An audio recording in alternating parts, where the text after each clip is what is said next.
I'm just wondering what an atheist would like think about this, and like would think is this kind of like this energy, this what kind of leads to creation, and how these abstract things like sort of Eve biting into the apple, and how like how from a child that then like produces like we're aware of our evil. I'm thinking like what an atheist would say to that, and hopefully it's not like the completely bollocks, but like I don't know, they might just say something that's scientific. I don't know.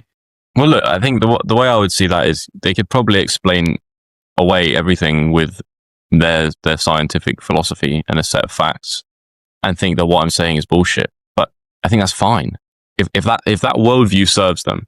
I think it's really hard to get away from the subjectivity of what we're talking about, in a sense that I say these things and I read about these things, and it just has an alignment with something in me. It just feels right based on my own experience. Now, is that because of the like foundational iceberg of everything I've read and learned about in psychology and philosophy and stuff? Maybe. Is it because of psychedelic experiences I've had? Maybe. Is it because I'm from quite a spiritual household? Probably.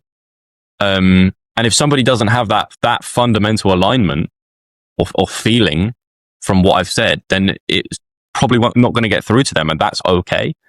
I'd love to get a proper atheist on, Jacob, and talk to them, because I'd love to ask them, like, when I went to Cologne Cathedral, and it took something like 600 or more years to build that cathedral in total, I'd love to ask them why they thought people did that.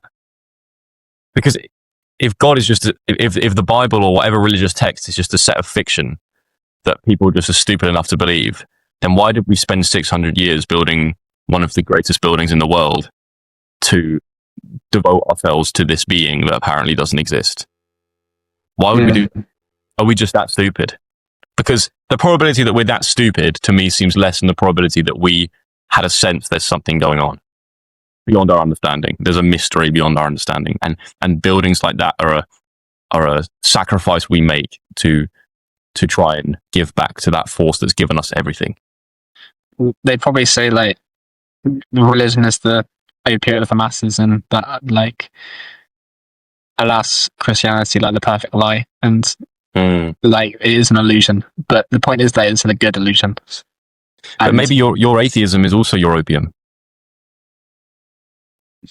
If it's what gets you through the day, if it's what allows you to live without like having a deep existential crisis, then it is that. But yeah, I agree with you. I just can't get away from this feeling that it feels right to me, and that's so. I guess that's where we'll find fundamental differences that are hard. How did that feel to you, like going in Cologne Cathedral? Was it like a sublime experience? Yeah, man. You just do. You just feel it. You just feel that it's sublime. It's transcendental. The time and the intricacy that these people have put towards this thing, the beauty of the stained glass windows, but it's just the feeling in the room. You know, there are various places where you can light a candle and make a prayer, right? And it's just the essence of that. Everyone having a sort of quiet moment of prayer and lighting this candle creates an energy in the room that you feel. Now, maybe a stone cold atheist can go in there and feel nothing, and I'd be interested to hear that experience. But for me, I went away going, whatever the people that built this thing believe, it was fucking powerful. I don't know if there's links, but I heard like a really good Jordan Peterson quote the other day, where it's like cathedrals are everywhere if we have eyes to see, and I wonder if we can get our own kind of Cologne Cathedral experience, like if we can see it, if we can adopt it into our daily lives. I don't know. Like, do we have to go to a cathedral to get like that depth of external experience? Like, what is that? Here's a question for you. I was talking to this personal development lady at uni. We have some good conversations, and we were talking about, or we were questioning, is sport just another religion? Because we kind of defined some of the characteristics, and it was like, okay, you go to the same place pretty much every day, and you're very ritualistic in your training. You do pretty much the same training with the same people, like a congregation of people, and you're serving. What are you serving? You're serving your skill set? Or are you serving the game of basketball? Like, what are you doing it for? I mean, you can do it for your own ego. Of course you can, but see how far that gets you. And you're doing it to sort of for the love. If you do it for the love of the game, I think it can be a religious thing because you devote yourself to something bigger than you, to the team, to the concept of basketball, to the idea of winning, to the idea of being better, to the idea of mastery. Because for me, like sometimes, man, a sports hall is one of my homes. It's a spiritual place. It's where I feel at peace and at home. I think it is I think the sports hall is a cathedral. Yeah, for your eyes to see, and that's why maybe we can say that that's where God enables me to showcase the skills He's given me. Yeah, and I can't lie. Like a lot of like what I was talking to my family about is like she needs to like get some fulfillment somewhere, and so she can like, kind of experience that joint kind of like cathedral because there's atheism stuff. I think I don't want to say like it's not good for you, but like I don't know, you're hating, right? you're kind of like your North Star is like disproving like that religion is false. But I think atheists needs to then replace that and have something more meaningful and have like I don't think that like that arguing that religion is a lie like continually and argue and that is bad is a good replacement for a North Star that a religious pattern would have.